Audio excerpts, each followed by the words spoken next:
I want to thank you all for coming out tonight. It has been a wonderful evening here, and the last 8 months have been an incredible journey for me. Indeed, the last 2 years have been an incredible journey because I got to meet some of the greatest people of my life and these families from Uvalde, Texas. I love them, and I love all of my friends in Uvalde, each and every parent that lost a child, or families that lost 2 wonderful teachers that died trying to protect their children. I stopped crying about elections a long time ago, so you won't see me cry over that spilt milk. We've got a fight that's still yet to go in this state, and we're going to make sure we do that. But I cry every day over their children. That's a conversation that we need to have. About 5 minutes ago, I called the congressman to congratulate him. We got to give him that. He worked hard. We got to give him his due. And so we called to concede this thing today. But I also asked him to understand how important this issue is in this state and in this nation. So many of you have said that we're just running on gun violence. Indeed, we're running on so many things that are broken in this state. And yes, the principal reason for my running was these families behind me and their children. And I'm telling you right here, right now, just like I talked to the congressman earlier, we need an assault weapons ban in this country.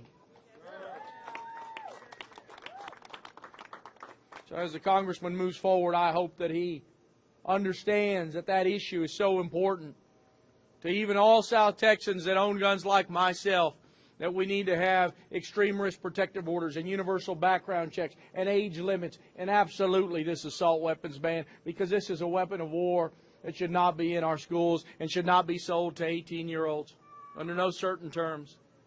But we're broken on everything. I ran into a woman today, and her name was Tammy, over at Maury Maverick School. I said, "How are you doing?" She says, "Not so good. I lost my nephew yesterday." I said, "Well, what happened? Tell me about it." She said, "I lost him in a fire in the Panhandle." Imagine this, a woman in San Antonio, Texas, telling me that she lost her volunteer firefighter nephew who left behind 3 kids just yesterday in the fires in the Panhandle. His name was Zeb Smith. I didn't know this woman from nothing. That's how broken we are in this state, because Republicans have made decisions for us, and they've prioritized certain things. The whole Panhandle is on fire, and we don't even own one damn fire retardant plane in this state.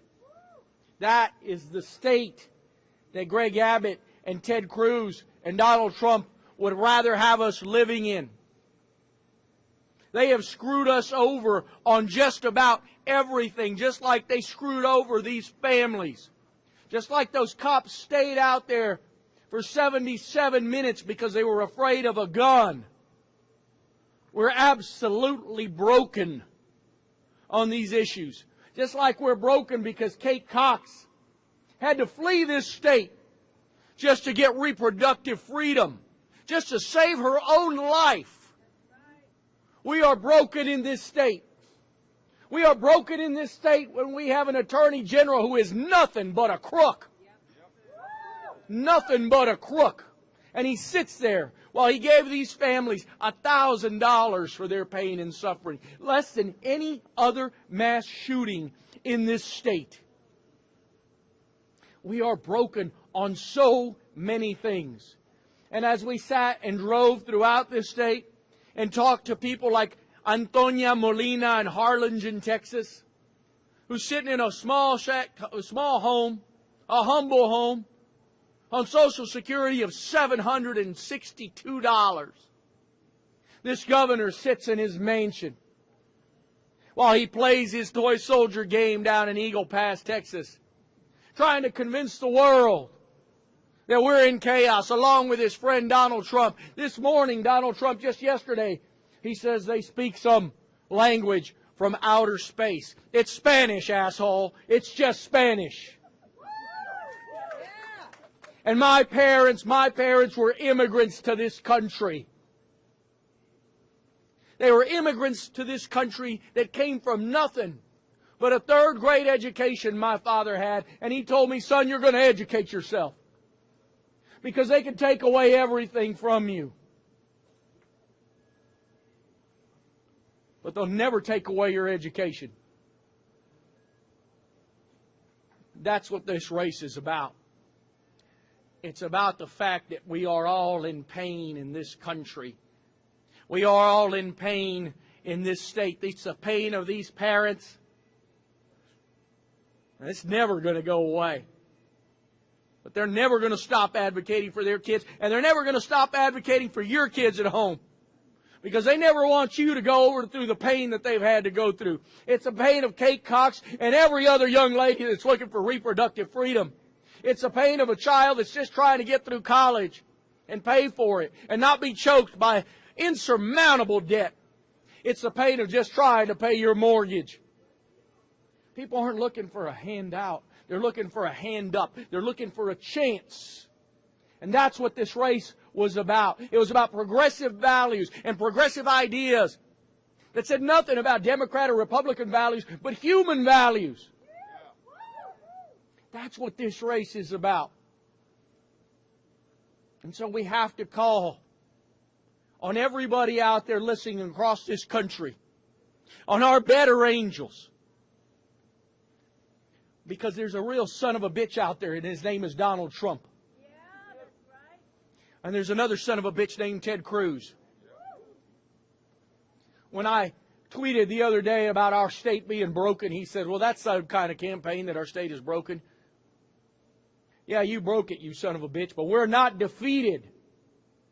We are not defeated in this state, and we're not defeated in this country. And we must not allow ourselves, not for 1 minute or for 1 second, to accept their narrative, their false narrative, that there's chaos on the border each and every day. I promise you folks in the United States, I represent 400 miles of this border. Laredo's just fine. McAllen and Farr and Brownsville, they're just fine. El Paso's just fine. Del Rio's just fine. But we have a small town in Eagle Pass, Texas, that looks like a movie theater set for an invasion. The vast majority of most days, no one's coming across. But this feeble-minded governor convinced you all that we're in some kind of chaotic situation. Look, this is a country of migrants.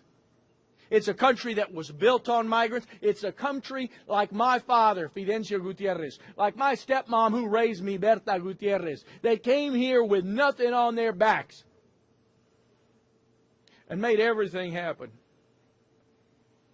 And allowed a son to put himself through college and put himself through law school, and make it to city council in this great city, and make it to the state house, and make it to the state senate, and today sat before you on the last day of his United States Senate run. But I promise you here right now that my fight against Ted Cruz isn't over, and my fight against Donald Trump isn't over, and my fight against these Republicans isn't over, because, folks, they don't give one damn red cent about you. The only thing they care about is money and power. And so for every one of you out back home across this nation that think that the Republican Party has your back, think twice, read a book, read a newspaper. And maybe then you'll realize, maybe then for a second you'll realize that you were lied to and you were screwed over. And if you're in rural Texas, by God, you've been screwed over more than most. Because the fact is, we can do so much better. And so tonight we congratulate the congressman, and we'll work with him down the road. We'll have some conversations. But I want to thank you all for coming.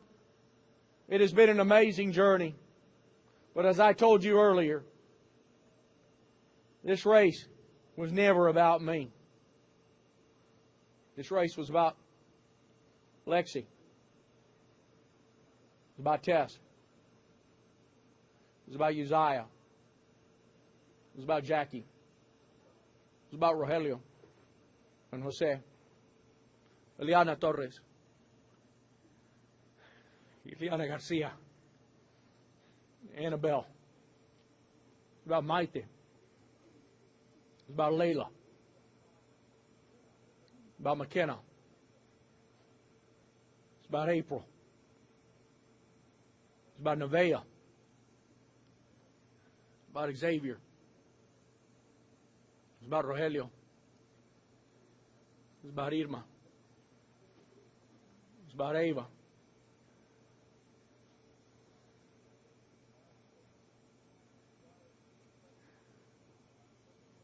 About so many wonderful kids that lost their lives one fateful day. Like I told you, I don't cry about elections.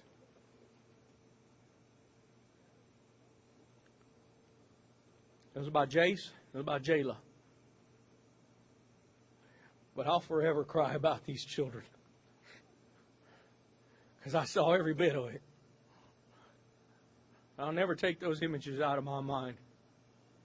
I want each one of you back home across this country, just for 1 second, just for a moment, to put yourselves in the shoes of these families. And think to yourselves what you would do if you sent your little kid to school and all of a sudden, in a minute, they were gone and they never came back. I want you to ask yourselves that. Damn right, we're going to keep fighting for those kids from here and forever. I thank you all for coming out tonight. I appreciate you.